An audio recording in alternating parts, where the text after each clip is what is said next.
સામા પાંચમની વાર્તા. ભાદરવા સુદ પાંચમ એ જ સામા પાંચમ.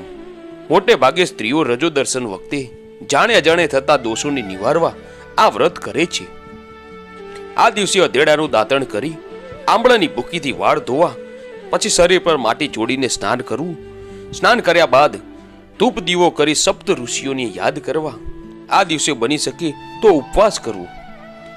આ દિવસે સામો ખાવાનો મોટો મહિમા છે, તેથી આ દિવસને સામા પાંચમ કહે છે. તો આવો જાણીએ સામા પાંચમના વ્રતની વાર્તા. વિદર્ભ દેશમાં ઉત્તંક નામે એક પ્રખ્યાત પંડિત રહેતો હતો. તેને સુશીલા નામે સદગુણી પત્ની હતી.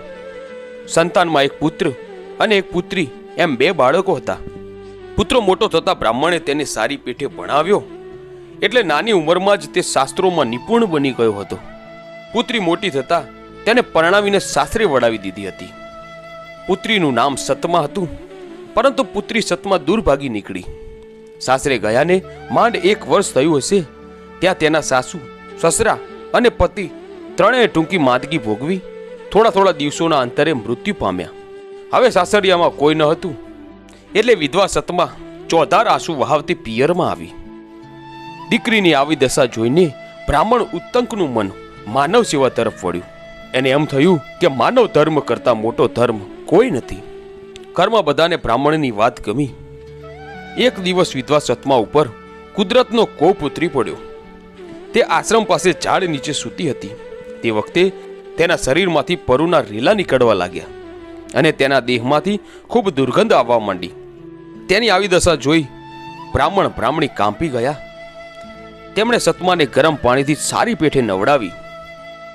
એ સાંજે પંડિત ઉત્તંકે સમાધિ દ્વારા જોયું તો તેને ખબર પડી કે પરભવમાં તેની પુત્રી સતમા એક બ્રાહ્મણની પત્ની હતી, પણ રજસ્વાલા ધર્મને બરાબર પાળતી ન હતી. રજસ્વાલા સ્ત્રીએ પાળવાના બધા નિયમો તેને અવગણ્યા હતા. એ પરભવના પાપને લીધે આ ભવમાં તેને નાની ઉંમરમાં વૈવિધ્ય સાંપડ્યું અને દેહમાં કીડા પડ્યા. એક દિવસ પરભવમાં સામા પાંચમનું વ્રત કરતી સ્ત્રીઓને જોઈ તેને હસી ઉડાવેલી. તેનું ફળ આ ભવમાં તે ભોગવી રહી છે.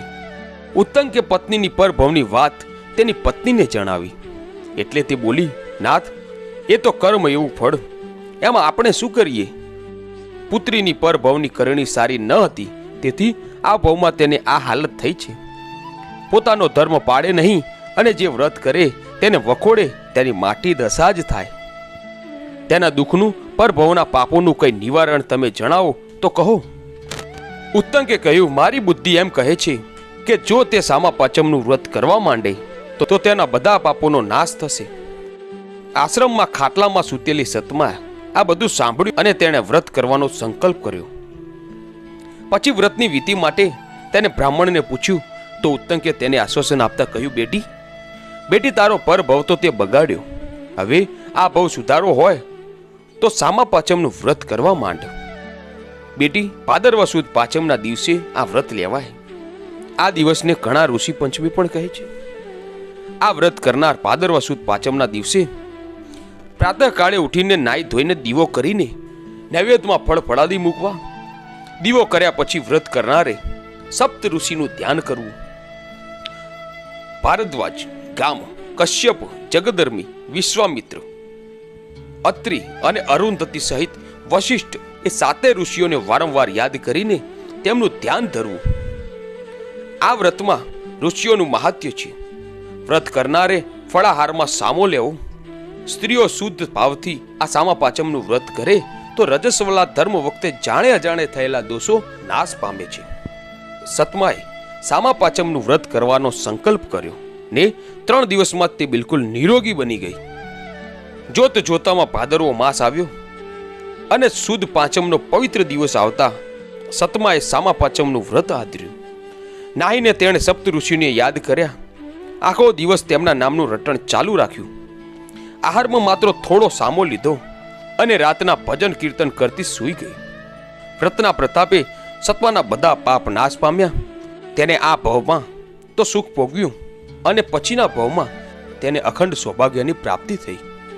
જે ભાવિકો આ સામા પાંચમનું વ્રત કરશે, ગુરુજનોની પૂજા કરશે, તેમની આજ્ઞા પાળશે, આ વ્રત કથા વાંચશે અથવા સાંભળશે તેને જાણે અજાણે થયેલા દોષોને પાપો બળીને ભસ્મ થશે ને સુખ શાંતિ આવશે. તો મિત્રો, આ હતો સામા પાંચમના વ્રતની વાર્તા. મિત્રો, આવી જ વાર્તાઓ સાંભળવા માટે આજે જ અમારી આ ચેનલ A1 ગુજરાતીને સબસ્ક્રાઇબ કરો. ધન્યવાદ.